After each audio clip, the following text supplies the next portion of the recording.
ഇനി എങ്ങനെയാണ് ഈ മെത്തേഡ് ചെയ്യേണ്ടതെന്ന് നിങ്ങൾക്ക് പറഞ്ഞു തരാം. ഒരു നല്ല ക്ലീൻ ആയിരിക്കുന്ന ചില്ലിൻ്റെ ഒരു ചെറിയ പാത്രം എടുക്കുക. ഒരു ചെറിയ ബൗൾ നമ്മൾ പറയും, ഈ കറിയൊക്കെ വിളമ്പാൻ വേണ്ടി കൊണ്ട് ഇത്ര പോകുന്നൊരു കോപ്പ പോലത്തെ ഒരു പാത്രം കണ്ടിട്ടുണ്ടല്ലോ നിങ്ങൾ. അങ്ങനത്തെ ഒരു പാത്രം എടുത്തിട്ട് അതിൽ കല്ലുപ്പ്, നല്ല ക്ലീൻ ആയിരിക്കുന്ന കല്ലുപ്പ് കുറച്ച് എടുക്കുക.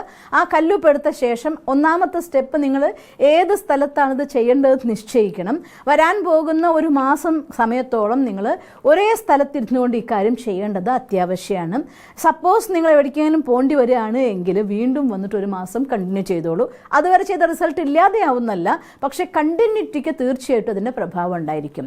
അതുകൊണ്ടാണ് ഒരു മാസം തുടർച്ചയായിട്ട് ചെയ്യാൻ നിങ്ങളടുത്ത് ആവശ്യപ്പെടുന്നത്. അതുകൊണ്ട് അതിൽ ഉപ്പ് എടുക്കണം. രണ്ടാമത് കല്ലുപ്പ് എടുത്താൽ മതി, പൊടിയുപ്പല്ല, കല്ലുപ്പ് തന്നെ എടുത്താൽ മതി.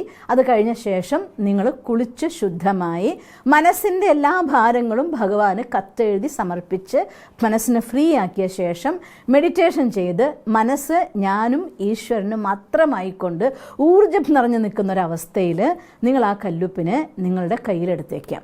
സാധിക്കുമെങ്കിൽ സൗത്ത് വെസ്റ്റ് ഡിറക്ഷനിലേക്ക്, തെക്ക് പടിഞ്ഞാറ് ദിശയിലേക്ക്, കന്നിമൂലയിലേക്ക് തിരിഞ്ഞിരുന്നു കൊണ്ട് ചെയ്യാൻ പറ്റിയാൽ, അതല്ലാത്തുണ്ടെങ്കിൽ അറ്റ്ലീസ്റ്റ് പടിഞ്ഞാറ് ദിശയിലേക്കെങ്കിലും തിരിഞ്ഞിരുന്നു കൊണ്ട് ഇത് ചെയ്യുന്നതാണ് ഏറ്റവും കൂടുതൽ നല്ലത്. അതുകൊണ്ട് ആ രീതിയിൽ ഇരുന്നു കൊണ്ട് ചമ്രം പടിഞ്ഞിരിക്കാൻ പറ്റുമെങ്കിൽ അത് നല്ലത്. അതല്ല നിങ്ങൾക്ക് കാല് മടക്കിയിരിക്കാൻ സാധ്യമല്ല, കാല് താഴ്ത്തിക്കിട്ടിരുന്നാലും കുഴപ്പമില്ല. പക്ഷേ ഇരിക്കുന്ന സമയത്ത് നിലത്ത് ചവിട്ടാതെ എന്തെങ്കിലും ഒരു സാധനം, ഒരു തുണിയെങ്കിലും വിരിച്ചിട്ട് അല്ലെങ്കിൽ ഒരു ചെറിയ ചവിട്ടി വിരിച്ചിട്ട് അതിൽ ചവിട്ടിയിരിക്കാനായിട്ട് ശ്രദ്ധിക്കുക. പിന്നെ മറ്റൊന്നും ചെയ്യേണ്ടത് നടു നിവർന്നിരിക്കണം. മെഡിറ്റേഷനൊക്കെ കഴിഞ്ഞ് ഹൃദയം മുഴുവൻ ഭഗവാന്റെ സ്മൃതി നിറച്ച ശേഷം ആ ഉപ്പിനെ കയ്യിലെടുക്കുക. എന്നിട്ട് ആ ഉപ്പ് കയ്യിലെടുത്ത് രണ്ടാമത്തെ സ്റ്റെപ്പ് ചെയ്യേണ്ടത്, ഉപ്പ് കയ്യിലെടുത്ത് ഈ രണ്ട് കൈകളിലുള്ളിലും, ഇപ്പം നമുക്കൊരു വലിയ നിധി, ഒരു സമ്പത്ത് ഭഗവാൻ തന്നിരിക്കുകയാണെങ്കിൽ അത് സ്വീകരിക്കുകയാണ് എന്ന ഭാവം നമ്മൾ രണ്ട് കൈ കൊണ്ട് നീട്ടി വാങ്ങില്ലേ, അതേപോലെ ഉപ്പിനെ കയ്യിൽ ഇങ്ങനെ പിടിച്ചുകൊണ്ട് നിങ്ങൾ മടിയിൽ ഉപ്പ് വെച്ചിട്ടോ അല്ലെങ്കിൽ കയ്യിൽ നിങ്ങൾക്ക് പ്രയാസമില്ല പിടിച്ചിരിക്കാൻ സാധിക്കുമെങ്കിൽ കയ്യിൽ ഇങ്ങനെ പിടിച്ചിരിക്കാം.